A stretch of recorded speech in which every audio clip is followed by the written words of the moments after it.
नमस्कार, प्रणाम, जय हिंद। कैसे हैं आप लोग। बिहार स्वास्थ्य विभाग में एक बहाली आई थी, एएनएम की बहाली, जिसमें सीटों की संख्या कितनी थी? 10,709 थी। इसमें जो है मामला अभी फंसा हुआ है, ये सुप्रीम कोर्ट में चल रहा है। हालांकि सुप्रीम कोर्ट के ऑर्डर के बाद ही 7,400 समथिंग लोग ज्वाइन कर चुके हैं। बहुत सारे लोगों की ज्वाइनिंग बाकी है, सबके बारे में बात करेंगे। इसके अलावा हम बात करेंगे ये केस कब तक फाइनल हो जाएगा।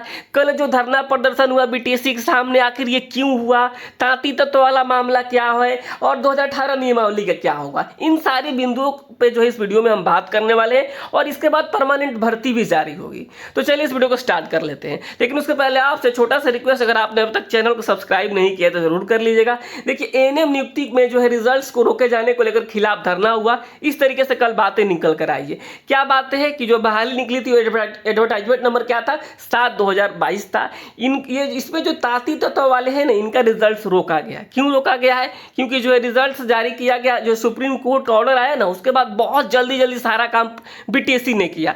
और जो है तांती तत्व वाले पहले जो अनुसूचित जाति में थे, इनको जो ईबीसी में कर दिया गया है, तो इनको जो है डॉक्यूमेंट्स बनवाने के लिए समय नहीं मिला, तो ये लोग जो है समय से डॉक्यूमेंट्स अपना सबमिट नहीं कर पाए। तो हालांकि बीटीएससी ने अच्छा काम किया, इन्हें बोला कि ठीक है, हम दोबारा आपका डॉक्यूमेंट वेरिफिकेशन करवाएंगे। और इनका डॉक्यूमेंट्स वेरिफिकेशन हुआ 25 जून से लेकर के 30 जून के आसपास। ठीक है, 30 जून को हो गया, डॉक्यूमेंट वेरिफिकेशन पूरा करा लिया गया, और कहा गया कि 1 हफ्ते में आपकी ज्वाइनिंग करा दी जाएगी, और लिखित आश्वासन कोई नहीं दिया गया। तो अब सोचिए कि अगर इनका 30 जून को लास्ट क्या हुआ था, डीवी हुआ था, तो 30 जुलाई हो गया, 30 जुलाई हो गया, 30 अगस्त हो गया। ठीक है, अब बताइए, यहाँ पे अब सितंबर शुरू होने जा रहा है, 2 महीने से अधिक हो गए, और इनका अब तक जो है ज्वाइनिंग नहीं कराया जाए।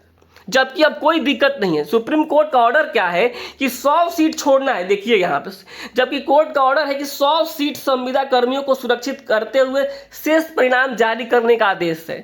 तो इनका आखिर क्यों नहीं जारी हो रहा है? ये बातें समझ से परे है सबको, और ना ही बीटीएससी कोई नोटिस जारी कर रहा है। तो हम लोग बीटीएससी से मांग करते हैं कि जो है प्लीज़, जो है आपसे जो है अनुरोध है कि इनकी जो है ज्वाइनिंग कराई जाए। जो तांती तत्व वाले लोग हैं, इनकी ज्वाइनिंग कराइए, क्योंकि इनका केस से कोई मतलब नहीं है। अब 100 सीट ही रिजर्व किया गया है, तो इनको जो है ज्वाइनिंग कराया जाए। ठीक है, ये बात है। आगे बढ़ते हैं इस केस में, तो देखेंगे जो ये केस है, जो सारा केस है ना, इस केस की जो सुनवाई कब है। अगला जो डेट आ रहा है, इसमें टेंटेटिव डेट आता है और चला जाता है, सुनवाई होता ही नहीं है। और आप सभी तो पहले से आप सभी को पता है कि 10 बार डेट आता है तो 1 बार सुनवाई होता है। हालांकि इस सितंबर में इस केस पे सुनवाई होनी है, डेट अभी फाइनल नहीं हुआ है।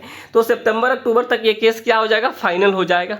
ठीक है, ये केस फाइनल होने के बाद जो है परमानेंट भर्ती जारी होगी। अभी बिहार में एक भर्ती चल रही है, 5,006 उस पर जो है सीटें हैं। अगर जो लोग फॉर्म भरे हैं, आप उनके साथ इस वीडियो को शेयर कर सकते हैं, इस नंबर को शेयर कर सकते हैं। यहाँ पे हमारे यहाँ जो एप्लीकेशन है हमारा एजुकेशनल एकेपी, यहाँ पे कंप्लीट तैयारी हो रहा है। ठीक है, कंप्लीट तैयारी आपको हो रहा है एजुकेशनल एकेपी एप्लीकेशन पे। आप जो है इसको प्ले स्टोर पे जाएंगे और यहाँ से आप इंस्टॉल करवाएंगे। क्या जी? एजुकेशनल एकेपी। जैसे इंस्टॉल करेंगे, अपना नंबर डालेंगे, नाम डालेंगे, लॉगिन करके आप जो है बैच ज्वाइन कर सकते हैं। ठीक है, पूरा आपका कंप्लीट तैयारी हो जाएगा, जिसमें आपको टेक्निकल पढ़ाया जा रहा है। टेक्निकल मतलब आपका एएनएम वाला सिलेबस, और नॉन टेक्निकल में आपको मैथ पढ़ाया जा रहा है, रीजनिंग पढ़ाया जा रहा है, जीके जीएस भी पढ़ाया जाएगा। ये सारा का सारा सिलेबस कंप्लीट हो जाएगा आपका। ठीक है, तो ये सारी चीज़ें हैं।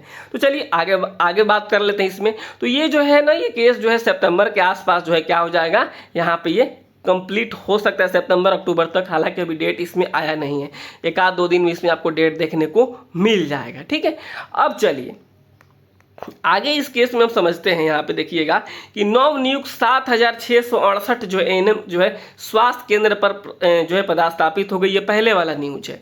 ठीक है, अभी भी जो है कई कैटेगरी में सीटें खाली। यहाँ पे देखिएगा, यूआर कैटेगरी में जो है 3,539 सीटें था, और मात्र 3,157 लोगों की ही ज्वाइनिंग हुई। ईडब्ल्यूएस में 868 सीटें था, 626 ज्वाइन हुआ।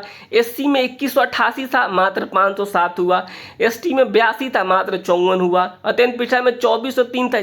यानी आप देखिएगा, सारा कैटेगरी है, सारे कैटेगरी में सीटें खाली चली गई। और कुछ कैटेगरी में, जैसे यहाँ पे देखिए, इस कैटेगरी में कट ऑफ भी जो है हाई चला गया। तो इस तरीके से मामले सामने आए। अब जो है यहाँ पे आने वाले दिनों में देखना होगा कि जो है सुप्रीम कोर्ट किस तरीके से इसमें ऑर्डर पास करता है। हालांकि अंतरिम राहत पे जो है क्या हुआ है, यहाँ पे इनकी जो ज्वाइनिंग हुई है, जो एएनएम पे जो लोग ज्वाइन किए हैं 7400 लोग, ये देखिएगा, ये जो है 7400 लोग ज्वाइन किए हैं, वह ज्वाइन किए हैं सुप्रीम कोर्ट के अंतरिम राहत पे। ये लोग ज्वाइन किए हैं सुप्रीम कोर्ट के अंतरिम राहत पे। 7400 समथिंग जो ज्वाइन किए हैं, वो सुप्रीम कोर्ट ने जो है इनको क्या कर दिया, अंतरिम राहत दिया था और कहा था कि जो है इनकी ज्वाइनिंग कराई जाए। हालांकि फाइनल डिसीजन अभी आना बाकी है। तो अब हम बात करते हैं आखिर 2018 नियमावली का क्या होगा। देखिए 2018 नियमावली के लिए 100 सीटें रिजर्व करी गई है, ठीक है, 100 सीटें रिजर्व करी गई है। मतलब कि जो है जो पिटिशनर हैं, जो इधर से इनको रिस्पोंडेंट बनाया गया है, जो हाई कोर्ट में पिटिशनर थे, उनका नौकरी हो सकता है कि हो जाए। संभावना इस बात की, गारंटी नहीं है कि उनकी नौकरी हो जाए। बाकी बहुत सारे लोग आईए के माध्यम से जा चुके हैं, जा रहे होंगे। तो इन जो है ऐसा नहीं है कि जो है नौकरी फिक्स है, कि जो है नहीं, जो लोग आईए में चले गए उनका नौकरी बिल्कुल फिक्स है, चाहे वो क्वालिफाइड हो चाहे वो नॉट क्वालिफाइड हो। ये टोटल का जो मामला है ना, ये सुप्रीम कोर्ट के ऑर्डर पे डिपेंड करता है कि सुप्रीम कोर्ट किस तरीके से ऑर्डर पास करता है। ये बात मैं जो कह रहा हूँ ना बिल्कुल क्लियर कट है। ऐसा आप मत सोचिए आप 2018 नियमावली हैं और आप चले गए आईए में तो आपका नौकरी फिक्स है, ऐसा बिल्कुल मत सोचिएगा। चाहे आप जो है आप नंबर उस कट ऑफ तक नहीं लेके आ पाए हैं, अगर आप आईए में गए हैं तो ऐसा भी मत सोचिएगा बिल्कुल क्लियर कट कि आपका हो ही जाएगा। 99% हो सकता है कि हो जाए, लेकिन समझिएगा 1% में कुछ भी हो सकता है। तो ये बातें आपको समझनी होगी। ये सुप्रीम कोर्ट के ऑर्डर के बाद ही जो है ये सारी चीज़ें हो पाएगी। अभी कोई नहीं बता सकता आपको 100%। अगर कोई बता रहा है तो गलत बता रहा है, अपने मन से मैं कुछ नहीं कह रहा हूँ।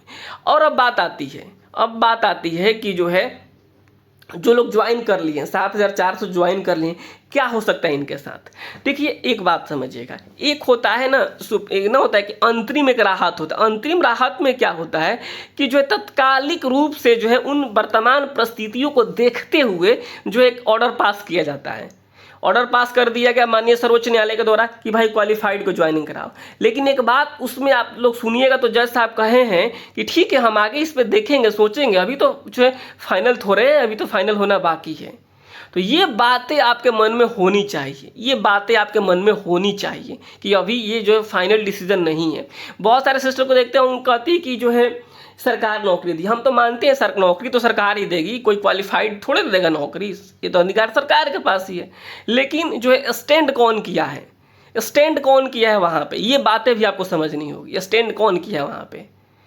अगर किसी को लगता है कि नहीं हम तो अपने आप नौकरी ले लिए हैं, आप अपने पढ़ने पे लिए हैं, पढ़ने से सब कोई लिया है, लेकिन जो है मामला जो है सिंगल बेंच में आपको पता होगा कि क्वालिफाइड पार्टी था ही नहीं, केवल गवर्नमेंट थी। डबल बेंच में हम लोग पार्टी बने और फिर जो है वहाँ से निकल कर सुप्रीम कोर्ट में पहुँचे हम लोग। तो ये बातें आपको समझनी होगी कि अभी जो है केस फाइनल नहीं हुआ है, अभी इसमें केस फाइनल होगा और अंतरिम राहत के बाद क्या हो सकता है इस बात का अंदाजा उस दिन लगेगा जिस दिन जजमेंट आएगा।